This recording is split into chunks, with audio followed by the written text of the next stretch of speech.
What if I told you that some of the deepest emotional wounds a child carries into adulthood don't come from strangers? They come from being misunderstood at home, not from abuse, not from neglect in the obvious sense, but from a simple sentence every parent has said at least once: "You're fine. You're overreacting. You don't have anything to be sad about." Today's video is not about blaming parents, it's about awareness, because loving your child and understanding your child are not the same thing. And if parents don't learn to understand the emotional state of mind of their children, the consequences don't disappear, they grow silently. Children don't experience emotions in small doses. When a child feels rejected, it feels like the world is ending. When they feel embarrassed, it feels permanent.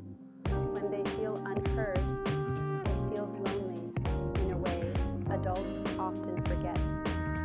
The problem is, children don't have adult language. They don't say, "I'm experiencing anxiety due to social pressure."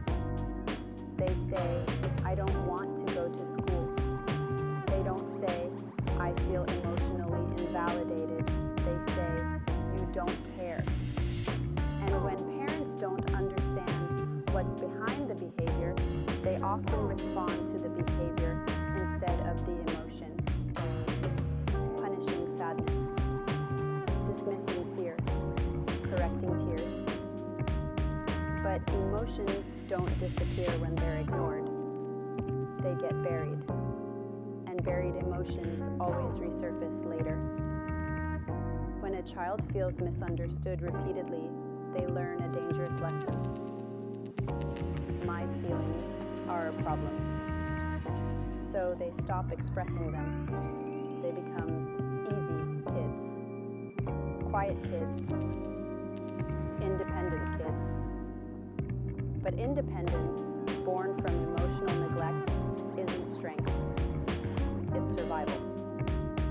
These children learn to hide sadness, to suppress anger, to deal with pain alone. And years later, those same children grow into adults who struggle with intimacy, don't ask for help, feel disconnected even in relationships, all because no one taught them that their emotions were safe to share. One of the biggest misunderstandings parents have is thinking, if I validate my child's feelings, I'm encouraging bad behavior. That's not true. Understanding a child's emotional state doesn't mean letting them disrespect you, letting them avoid responsibility, letting emotions control the household. It means saying, "I see you. I hear you. Your feelings make sense, even if your behavior needs guidance." A child who feels understood is more open to correction, not less.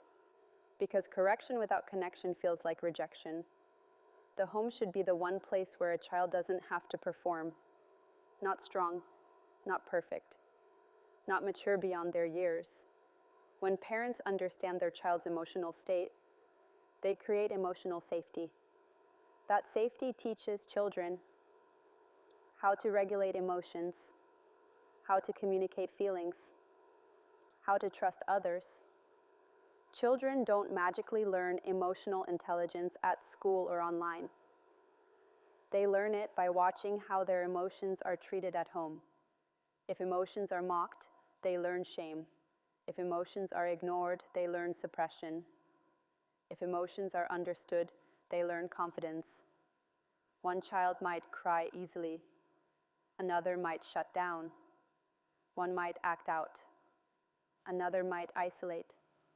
Same house, same parents, different emotional wiring.